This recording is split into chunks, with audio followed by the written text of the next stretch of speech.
हमारा देश भारत एक विकासशील देश है और यहाँ की ज्यादातर जनसंख्या खेती पर ही अपना जीवन यापन करती है।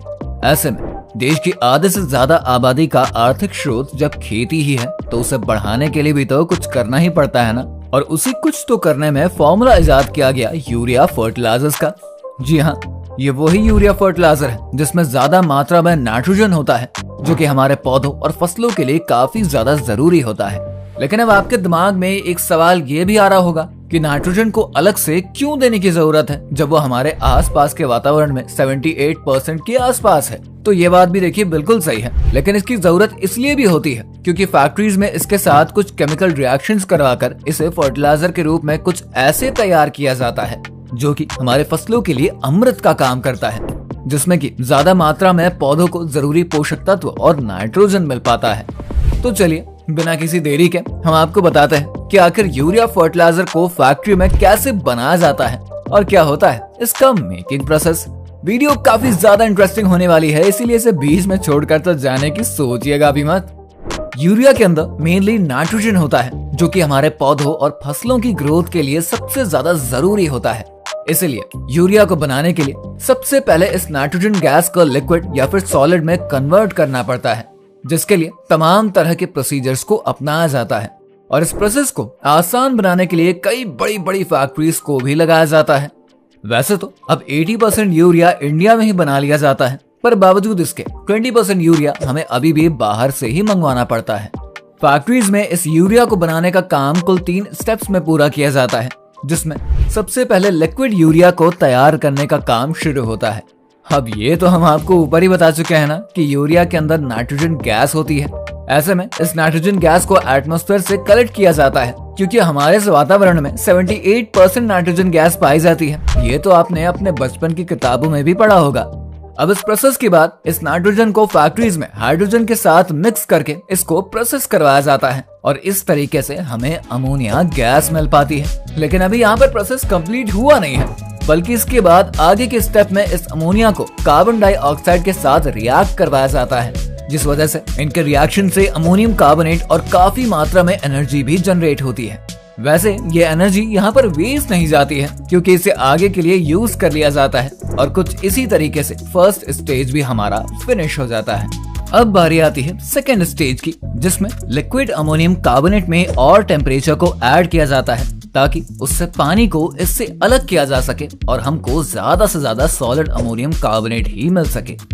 अब वैसे अगर आपने कभी नोटिस किया होगा तो आपने देखा होगा यूरिया जो होता है ना वो काफी छोटे छोटे दाने में होता है। तो सवाल अब ये उठता है कि इतने बड़े अमाउंट से इतने छोटे छोटे दाने आखिर कैसे बनाए जाते हैं। तो इसके लिए एक एक्स्ट्रा प्रोसेस होता है जिसमें इन्हें एक बड़े से कूलिंग टावर से होकर गुजारा जाता है और इनको छोटे छोटे टुकड़ों में कन्वर्ट किया जाता है। वैसे ये बड़े बड़े टावर्स जनरली कुछ और नहीं बल्कि बड़ी बड़ी चिमनियां होती हैं जो कि गर्म गैस को ठंडा करने का काम करते हैं और फिर उसके बाद उसे फ्री एटमॉस्फेयर में छोड़ दिया जाता है।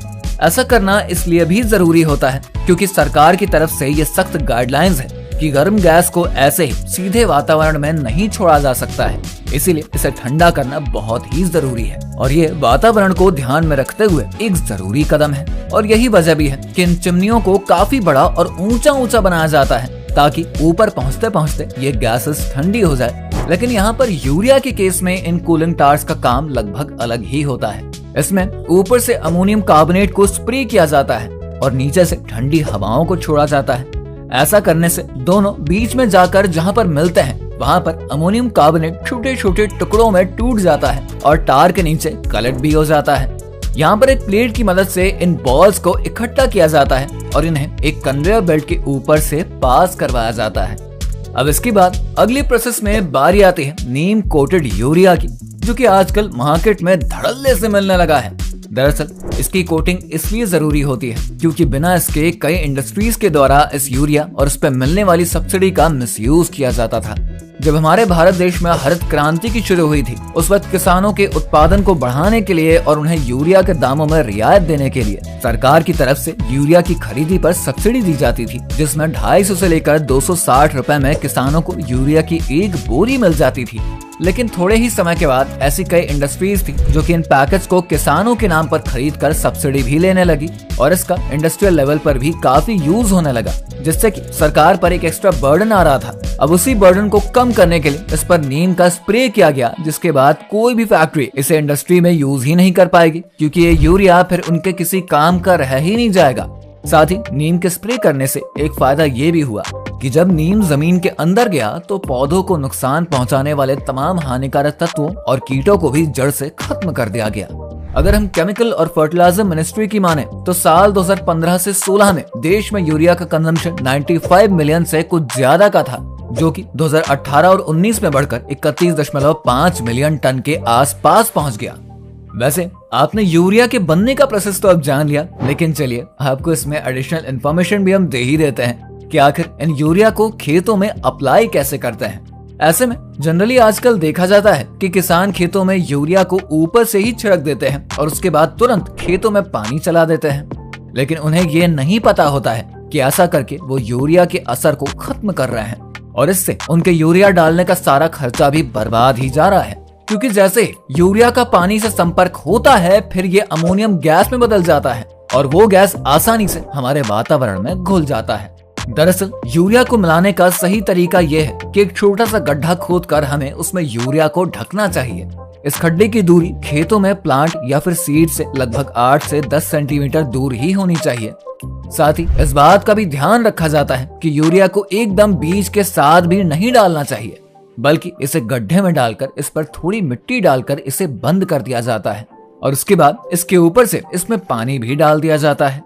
इससे एक फायदा ये होगा कि गैस मिट्टी के अंदर ही दबी रहेगी, जिससे कि पौधे इसे आसानी से ग्रहण कर पाएंगे। वैसे खेतों में या पौधों पर यूरिया का छिड़काव करते वक्त इस बात का भी ध्यान रखना पड़ता ही है कि कहीं भी इसकी मात्रा ज्यादा ना हो जाए, नहीं तो कई बार इससे पौधों की डेवलपमेंट तो रुक ही जाती है, साथ ही नाजुक पौधे जल भी जाते हैं। ऐसे में इसकी मात्रा का ख्याल रखना भी एक जरूरी स्टेप होता है।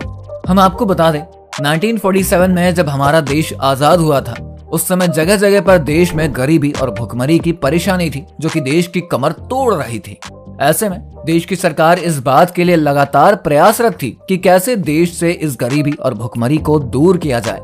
जब पूरे विश्व में एग्रीकल्चर को बढ़ावा देने के लिए लगातार रिसर्च करी जा रही थी, उस समय प्रोफेसर नॉर्मन बोरलॉग ने गेहूं की एक हाइब्रिड प्रजाति को डेवलप किया, लेकिन भारत में एग्रीकल्चरल रेवोल्यूशन को जन्म देने वाले MS स्वामीनाथन को माना जाता है।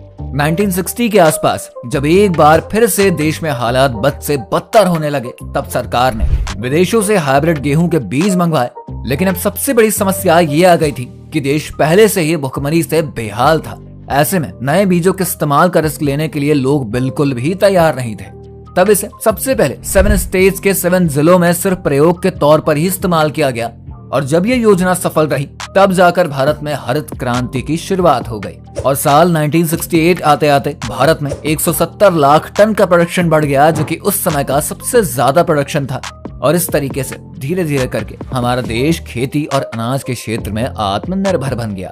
तो उम्मीद है यूरिया बनने के पूरे प्रोसेस से लेके देश के अनाज में आत्मनिर्भर बनने की कहानी के बारे में जानकारी देती हमारी ये वीडियो आपको पसंद तो आई होगी। अगर हाँ तो इसे लाइक और शेयर करके हमारे चैनल फैक्ट फिक्शन को सब्सक्राइब जरूर कर लीजिए। और हाँ, अगर आप इस चैनल पर पहली बार आए हैं तो साइड में बने हुए बेल आइकन को भी प्रेस करिए, ताकि चैनल पर अपलोड होने वाली किसी भी लेटेस्ट वीडियो का नोटिफिकेशन आप तक रिसीव हो सके, वो भी सबसे पहले।